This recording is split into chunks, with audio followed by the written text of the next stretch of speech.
जो नारी कभी सत्संग नहीं करी होती है, जो नारी कभी भगवान का भजन नहीं करी होती है, जो नारी कभी किसी सतगुरु की शरणागति में बैठकर सत्संग नहीं करी होती है, जिस नारी ने कभी मंत्र का स्मरण नहीं जाना होता है, भले वो कितने भी विद्वान की पत्नी क्यों ना, कितने विद्वान की पत्नी क्यों, उसके अंदर ईर्ष्या भरा जाता है। वो कितने विद्वान की पत्नी क्यों ना। ये गोदावरी मैया के प्रागट्य की जो कथा है, गौतम बाबा की धर्म पत्नी भगवान की भक्ति में रमने वाली, भजन करने वाली, कीर्तन करने वाली, स्मरण करने वाली, किसी के दिखावे में नहीं पड़ती थी, दिन रात भगवान की भक्ति में डूबती थी। उन्हीं बाबा के आश्रम के नजदीक में बहुत सारे ब्राह्मण रहते थे, उन ब्राह्मणों की धर्म पत्नियां भी वहां रहती थी। ब्राह्मणों के मन में धर्म देखकर अहिल्या को या गौतम ऋषि को देखकर कोई ईर्ष्या नहीं थी, कोई ईर्ष्या। बहुत विद्वान भी अगर कोई है और उनकी धर्म पत्नी अगर है,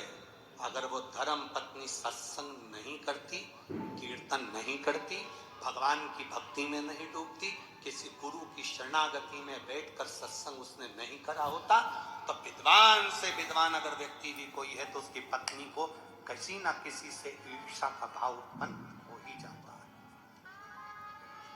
ईर्ष्या उत्पन्न होती है।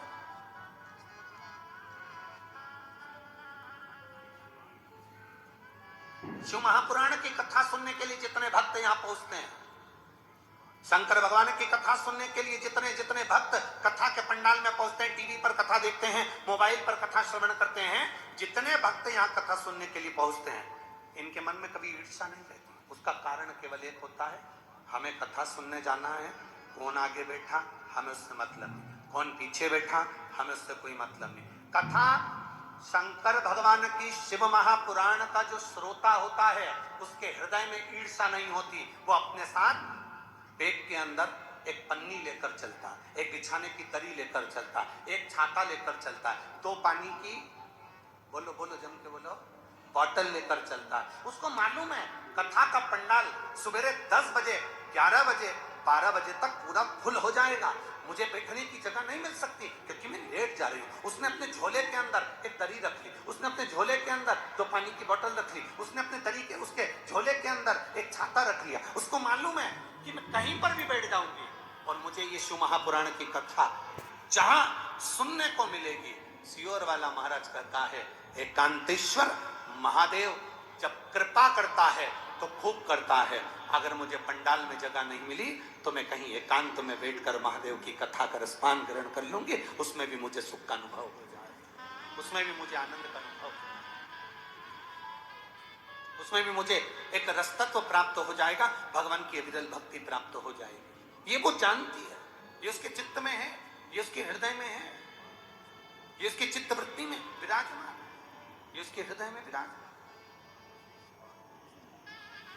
और ये उसके हृदय के बीच मध्य में बैठा कि वो शिव है,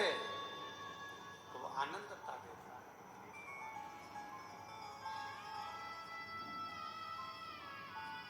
सुख देता है,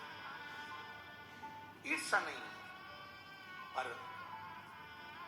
गौतम बाबा की धर्म पत्नी माता अहिल्या, सुबह उठना, बुआरी लगाना, रंगोली डाल देना, जल छोड़ देना, पूरे आनंद के साथ गौतम ऋषि जिस शिव भक्ति में लगे रहते थे, अहिल्या माता उनकी शंकर के पार्थिव शिवलिंग का निर्माण करने के लिए मट्टी को तैयार करती थी, को तैयार करती थी। इस पंचवटी भूमि का सबसे बड़ा प्रमाण है, इस नासिक की धरा गोदावरी की तट का सबसे बड़ा प्रमाण तो है, यहाँ गौतम ऋषि की धर्म पत्नी माता अहिल्या भी मिट्टी तैयार करती थीं, जिससे पार्थिव शिवलिंग का निर्माण होता था। और इस गोदावरी के तट पर, इस त्र्यंबक बाबा के तट पर, इस पंचवटी की पवित्र भूमि पर एक यमराज की धर्म पत्नी, एक यमराज की धर्म पत्नी जिसका नाम था धुमोर, एक वो भी मिट्टी को एकत्रित करती थी और शिवलिंग का निर्माण करती थी। एक गौतम बाबा की धर्मपत्नी, एक यमराज की धर्मपत्नी, इनका नियम था शिवलिंग का निर्माण, पार्थिव शिवलिंग की मिट्टी तैयार करना और तैयार करके अपने पतियों को प्रदान करना। यमराज को स्वयं धुमोरना मिट्टी देती थी और पार्थिव शिवलिंग का निर्माण करते थे। आपके स्मरण में होगा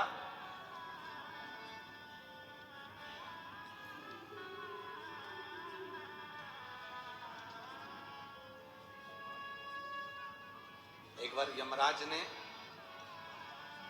स्वयं ब्रह्मा जी से प्रश्न किया था, स्मरण करिएगा, गर्ग संहिता, कूर्म पुराण और ब्रह्म विवर्त पुराण का यह संवाद बड़ा सुंदर है। आज देव दीपावली के इस पवित्र कथा का लाभ अपन ले रहे हैं, अपने भीतर उतारिएगा। यमराज, धर्मराज स्वयं यमराज ब्रह्मा जी के पास में गए।